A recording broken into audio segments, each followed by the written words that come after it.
మొన్నటి రోజున రాష్ట్ర ప్రభుత్వం ఏర్పాటు చేసిన బడ్జెట్ సమావేశంలో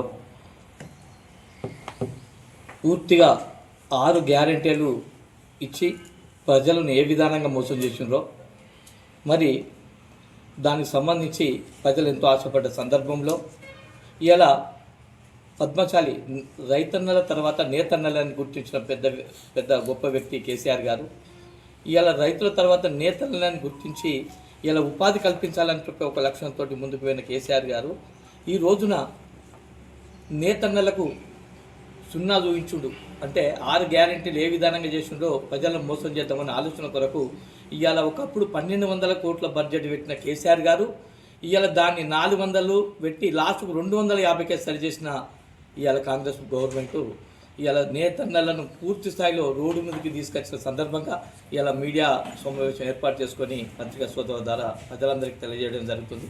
ముఖ్యంగా పెద్దలు కేసీఆర్ గారు ఖచ్చితంగా తెలంగాణ రాష్ట్రంలో ఆకలి చావులు మధ్యలో ఎన్నో సందర్భాలు చూసి ఖచ్చితంగా కార్మికునికి ₹2 కూలిని ₹5 చేసి ఖచ్చితంగా 8,000 వచ్చే కూలిని 16,000 నుంచి 20,000 ఇవ్వాలనే ఒక లక్ష్యంతో ఇవాళ ముందుకు తీసుకుపోయిన కేసీఆర్ గారి ప్రభుత్వంలో ఇవాళ ఈ ప్రభుత్వం చేస్తున్న బడ్జెట్ సమావేశంలో ప్రజలందరికీ తెలుసు.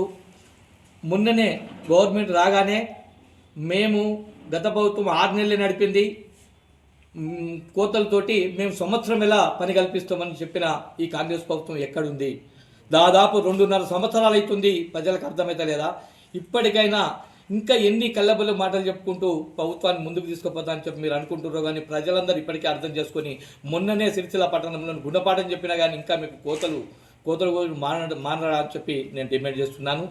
అంతేకాకుండా సిరిసిల్ల పట్టణంలోని ప్రతి ఒక్క కార్మికుడు ఖచ్చితంగా మాట నిలబెట్టుకుంటారని చెప్పి ఇక్కడ ఉన్న నాయకులు ఆది శ్రీనివాస్ గారు కావచ్చు, పట్టణ కాంగ్రెస్ నాయకులు కావచ్చు, మీకు గత ప్రభుత్వం లెక్క కాదు ఉపాధి ఎల్లవేళలు కల్పిస్తామని చెప్పి ఆశతోటి కార్మికులంతా రోడ్ల పైన ఉన్న కార్మికులు ఇవాళ కూలి ఒకప్పుడు ఒక ఆసామికి ఒక సేటుకు ₹86 షూటింగ్ ఇచ్చే కూలిని ఈరోజు ₹62 తీసుకొచ్చిన ఘనత, కూలి ఉల్టా దించే ఘనత ఎవరిదంటే కాంగ్రెస్ ప్రభుత్వాన్ని.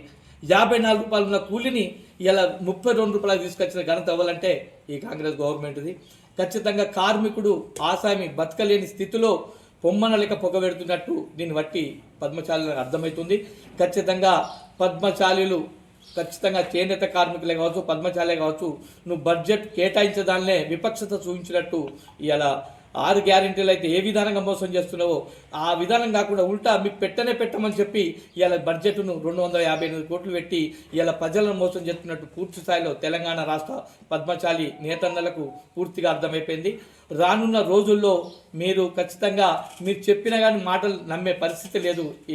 ఈ ప్రజలు ఖచ్చితంగా ఇమ్మీడియట్ దాని బడ్జెట్ను ఖచ్చితంగా కేటాయించి ఖచ్చితంగా రైతన్నల తర్వాత నేతన్నలు అని చెప్పి గుర్తు పెట్టుకొని గతంలో కేటీఆర్ గారు ఎన్నో పథకాలు అమలు చేసిన ఘనత ఇవాళ మీరు అది తుంగలు తొక్కి ఇలా బడ్జెట్ తక్కువ పెట్టి ఇలా మీరు చేస్తున్నారు బిడ్డ. ఖచ్చితంగా రానున్న రోజుల్లో బడ్జెట్ కేటాయించుకుంటూ రైతుల తర్వాత నేతలే కాబట్టి ఖచ్చితంగా వారు ధర్నాలకు కానీ రాష్ట్రారోకులకు కానీ హైదరాబాద్ లెవెల్ పోయే స్థాయిలో సిపిఐ ముందు వారికి మేము మద్దతు ఇచ్చుకుంటూ ఖచ్చితంగా చేనేత కార్మికులను ఆదుకోవాలని చెప్పి రానున్న రోజుల్లో పెద్ద ఎత్తున ధర్నాలు చేస్తామని చెప్పి ఈ సందర్భంగా తెలియజేసుకుంటున్నాను.